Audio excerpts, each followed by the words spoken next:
Assalamualaikum warahmatullahi wabarakatuh. صباح الخير. طيب، كيف حالكم جميعا؟ إن شاء الله بخير والحمد لله. أهلا وسهلا في دراسة اللغة العربية.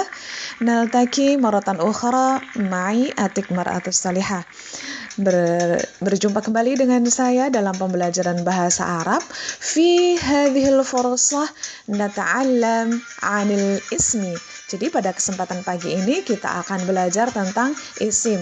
Bagaimana kita mengetahui bahwa sebuah kalimat atau sebuah kata itu termasuk kategori isim. Mari kita pelajari bersama-sama.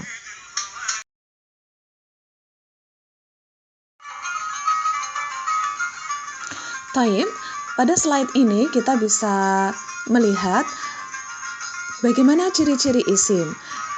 Disebutkan bahwa ciri-ciri isim ada 8. Untuk mempermudah, ada lagunya agar kita bisa mempelajarinya dengan baik. Lagunya adalah: ciri-ciri isim itu ada 8, berakhiran tanwin dan berakhiran kasroh, berawalan al dan mamimu, diawali awamilul ismi, menunjukkan nama berwazan fa'ilun.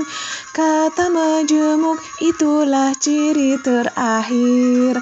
Semoga kalian dapat menghafalkan ciri-ciri isim dengan lagu tersebut dengan mudah.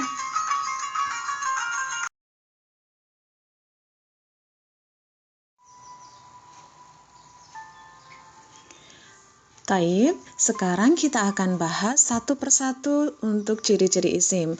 Yang pertama, ciri isim adalah berakhiran tanwin. Apa sih tanwin? Tanwin itu adalah harokat yang double 2. Ada an, ada in, ada un. Ada fathatain, kasrotain, atau dhammatain. Apabila kalian mendapatkan harokat tanwin di akhir kata, maka dia termasuk ciri isim. Contoh, kita bisa lihat dalam slide ini ada kata faslun. Di akhir kata faslun terdapat dhammatain atau tanwin yang berupa dhammah. Pada contoh kedua ada kurasatin. Ada harokat tanwin di akhir kata yaitu kasrotain berupa kasroh yang di akhir kata. Dan terakhir contohnya adalah mudarrisan, terdapat tanwin fathatain. Jadi pada ciri yang pertama atau berakhiran tanwin, kalian bisa melihat semua tandanya berada di akhir setiap kata. Ingat ya, berada di setiap akhir kata. Kemudian ciri yang kedua adalah berakhiran kasrah.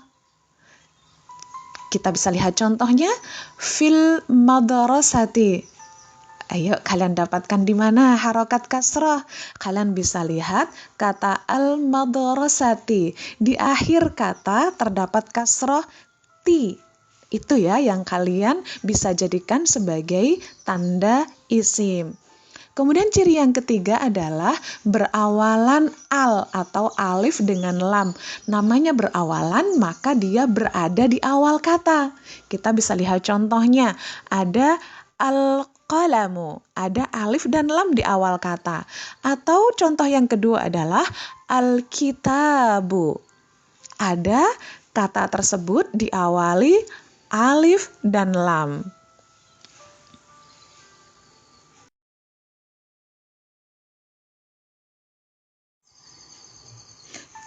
Toib, pada slide berikutnya, ciri isim yang keempat yaitu berawalan ma, mi, atau mu. Maksudnya bagaimana? Jadi setiap kata kalau kalian temukan bahwa dia diawali oleh huruf ma atau huruf mi atau huruf mu, maka bisa dikategorikan bahwa kata itu adalah termasuk isim. Contoh, ada maftuhun. Kalian temukan di kata itu bahwa dia diawali dengan ma, yaitu maftuhun, ma di awal kata. Kemudian contoh yang kedua ada kata mirsamun. Nah, kata mirsamun, huruf yang pertama adalah diawali dengan mi. Dan contoh yang ketiga adalah mujtahidun. kata tersebut diawali dengan mu.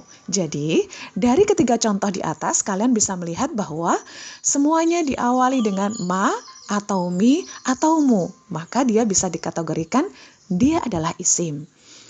Ciri isim yang kelima adalah diawali awamilul ismi. Apa sih awamilul ismi? Awamilul ismi itu adalah huruf yang biasanya melekat di sebuah kata. Biasanya kayak huruf jar atau atof, nanti kita akan pelajari di kesempatan berikutnya. Contoh kalian bisa temukan di sini yaitu ilal hammami. Manakah yang termasuk awamilul ismi? Yaitu huruf ila. Oke, pada contoh yang kedua ada liqiraatil Qur'ani. Pada contoh di atas, kalian bisa temukan awamilul ismi, yaitu huruf yang biasanya menempel pada isim, yaitu huruf li. Baik, dan ciri isim yang keenam adalah menunjukkan nama. Nama apa saja? Apakah dia nama manusia, nama binatang, tumbuh-tumbuhan, atau lain sebagainya? Contoh di sini kita sebutkan adalah nama-nama orang, yaitu Ahmadu, Ibrahimu.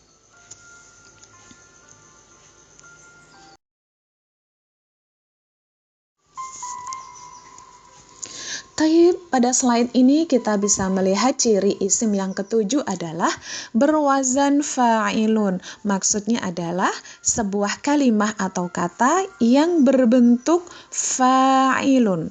Rumusnya adalah fa'ilun. Kata yang pertama panjang, kemudian harokat yang keduanya adalah berupa kasrah, seperti itu. Kita bisa lihat, perhatikan contoh yang pertama. Ada kata khaliqun. Jadi kata khaliqun bentuk katanya sama dengan fa'ilun. Untuk lebih paham lagi, kalian perhatikan pada contoh yang kedua. Ada kalimah la'ibun. Oke, kata yang pertama panjang, harokat keduanya, huruf yang keduanya adalah kasrah. Dan contoh yang ketiga adalah khadimun. Dari ketiga contoh di atas, kalian bisa melihat semuanya sama persis bentuknya seperti kata fa'ilun. Oke, bisa difahami ya. Dan ciri isim yang terakhir adalah kata majmuk. Kata majmuk itu adalah dua kata atau dua kalimah. Kalimah itu maksudnya kata ya, jangan salah dengan bahasa Indonesia. Jadi bahasa Arabnya kata dalam bahasa Arab adalah kalimah. Jadi kata majmuk adalah dua kata atau dua kalimah yang membentuk satu makna. Seperti kalau dalam bahasa Indonesia ada jam dan tangan. Dia akan membentuk satu makna, jam tangan. Jadi bukan jam dengan tangan, tetapi jam tangan yang biasanya kalian pakai di tangan kalian. Nah, dalam bahasa Arab juga ada. Contoh kita lihat. Di situ adalah kitabu at-tafsir.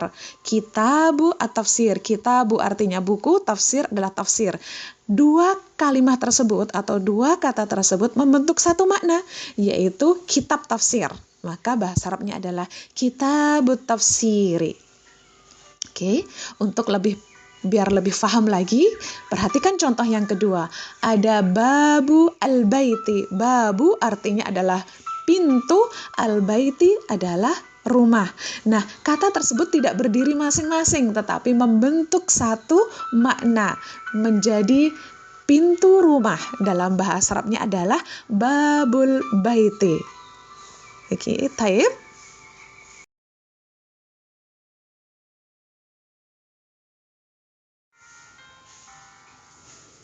Demikianlah pada kesempatan kali ini kita telah mempelajari isim dan ciri-cirinya. Semoga sekarang kalian sudah bisa mengidentifikasi bahwa sebuah kata itu termasuk isim. Semoga bermanfaat. Insyaallah naltaqi maratan fi al-usbu'il qadim. Ila liqa. Syukran katsiran ala ihtimamikum. Wassalamualaikum warahmatullahi wabarakatuh.